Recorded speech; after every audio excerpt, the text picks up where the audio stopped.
Claro, pero, vamos a leerlo. Establécese una zona especial a partir de las 12 millas marinas de la costa, sí, de 10 millas de ancho a cada lado del paralelo que constituye el límite marítimo entre los dos países. Claro, las 10-12 millas que mencionas son 12 millas de ancho de banda, digamos así, y 10 millas para cada costado para los pescadores artesanales. Claro.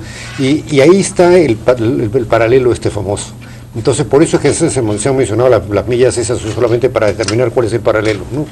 Pero, claro, lo que aquí se da la impresión es de que había una noción de línea marítima, digamos, antes de que se haya hecho cualquier documento. Incluso yo he escuchado decir que, no estoy seguro porque no tengo la confirmación, pero he escuchado decir que la Marina nunca patrulló debajo del paralelo, porque siempre consideró que esto era parte de Chile, ¿no? Entonces, cuando se pone esto, me parece un gran error haberlo puesto así, si después pensamos pelear la cosa, ¿no? Pero sí, en realidad fue una cosa terrible, porque realmente marcó totalmente la línea, ¿no? Y se dijo, esto es la línea en que estamos. Ahora, se suponía que el argumento que yo he escuchado, pero no sé si ese fue exactamente el argumento del Perú, es que sí, efectivamente se establece eso, pero esto no es un tratado de límites, esto es un convenio pesquero para fines exclusivamente pesqueros y no tiene como su propósito, digamos, establecer un límite. Y claro, la Corte dice que que este tratado no dice cuándo ni cómo se estableció ese límite, pero sí revela que había un acuerdo. Entonces resulta que no se necesitaba un tratado para que haya un acuerdo. ¿Dónde construyó el Perú la tesis de que se necesitaba un tratado en el convenio de Ginebra, digamos un tratado explícito de límites? ¿De dónde salió esa tesis?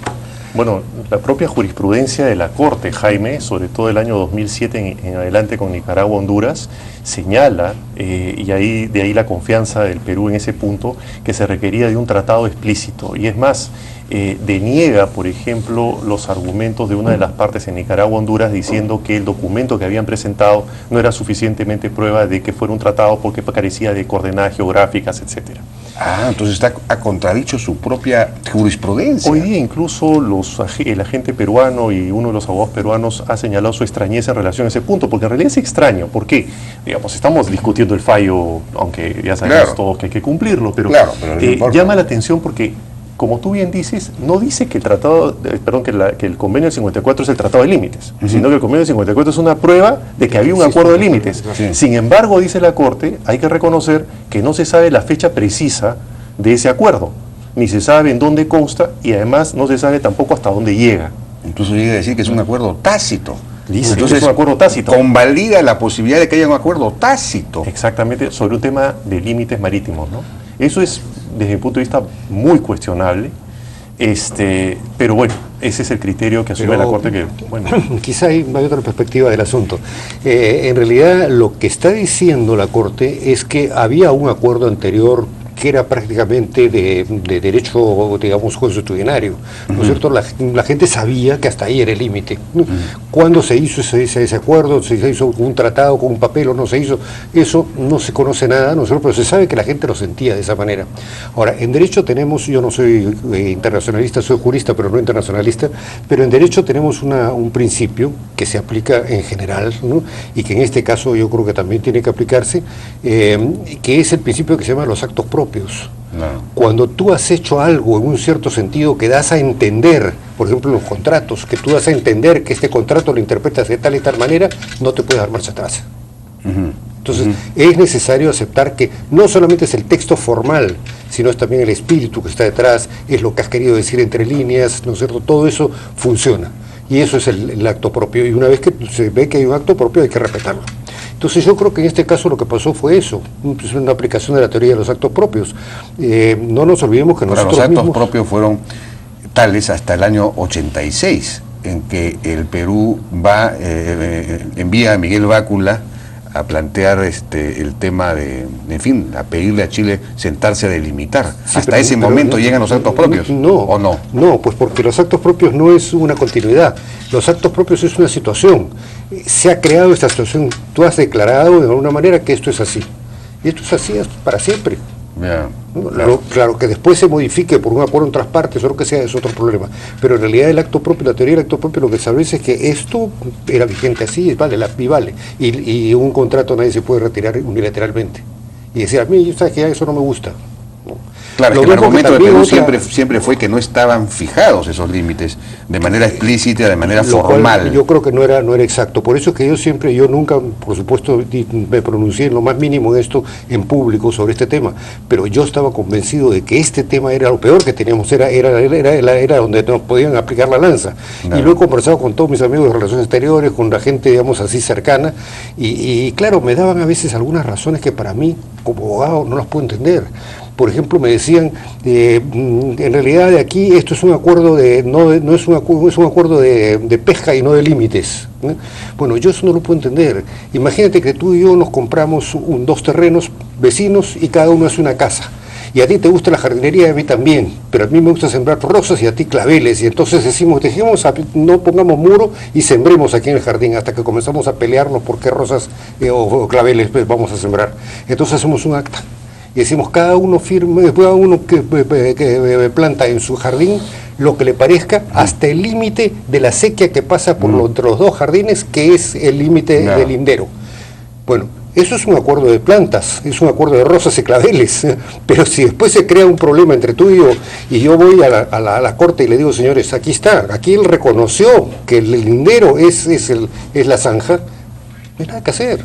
Claro, era quizás un argumento un poco literal, de la literalidad de la formalista, digamos, más que... Exacto, de alguna manera sí. Sí. Quizás tengas alguna explicación por qué el Perú se creyó su propio argumento en ese punto. No, porque en realidad he hecho un análisis de la situación previa y he hecho un análisis, como menciona Fabián, de la jurisprudencia reciente de la Corte, que varía la jurisprudencia anterior.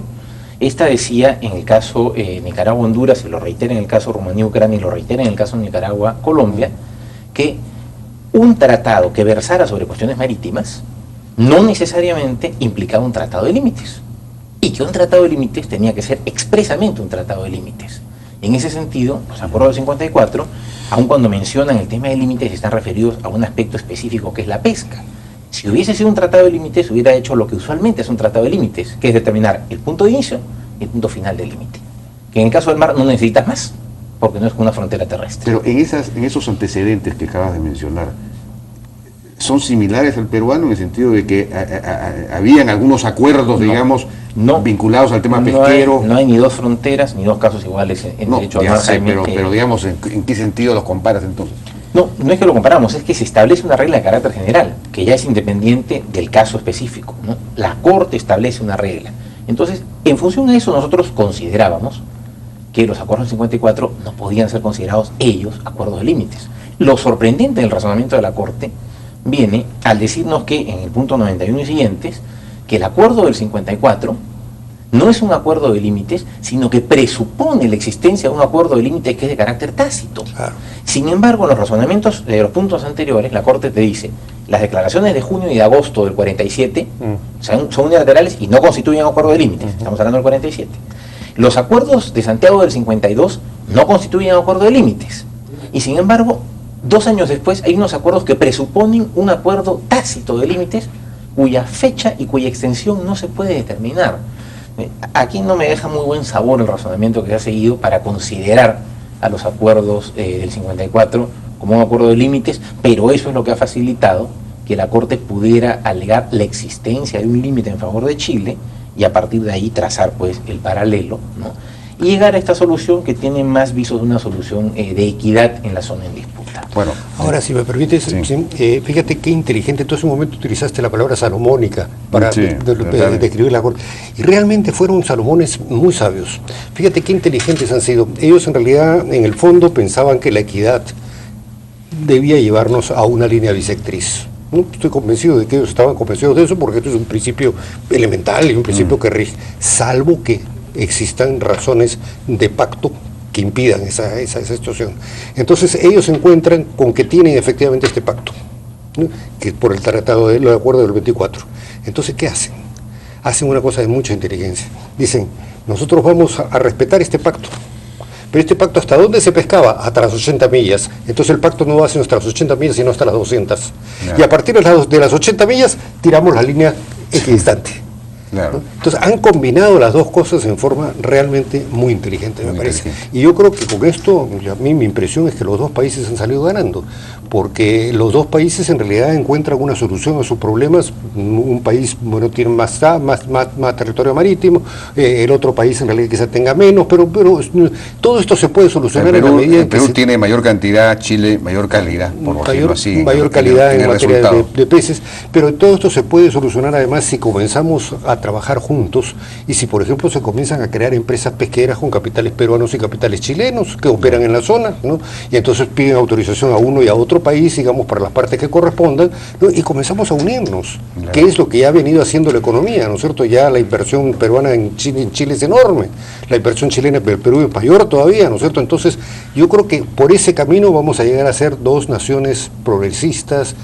Claro, porque el problema de los pescadores de tacneños y moqueguanos que con mucha facilidad pasan al otro lado porque efectivamente están oprimidos, digamos, eso no se ha resuelto. Entonces sería bueno que encontraran... Pero tienen 12 millas. Tienen 12 millas en realidad que están establecidas por el acuerdo del 54. Tienen 12 millas. 12 millas con bisectriz, es decir, con el paralelo. Paralelo. No, pero el paralelo no. Si el paralelo no cuenta dentro de esas 12 millas. Entonces, esas 12 millas, tienes 10 millas para cada costado y ahí pueden pescar perfectamente. Entonces, eso es a partir de la milla 12, según el acuerdo del 54. No, es a partir en realidad a partir establécese una zona especial a partir de las 12 millas marinas de la costa, de 10 millas marinas de ancho a cada lado.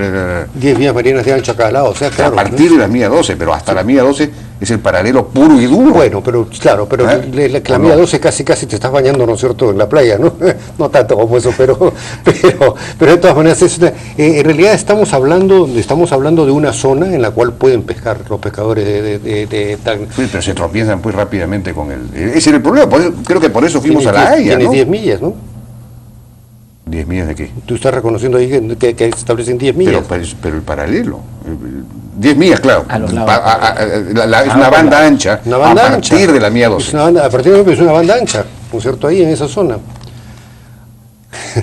Ahora, creo que hemos ido a la Corte, me parece, por otras razones. Yo creo que en realidad la conversación no era posible por 10.000 razones que no es el caso de examinar, y entonces no hubo más remedio que ir a la Haya. Para mí no es la mejor solución. Para mí la mejor solución siempre es la conversación.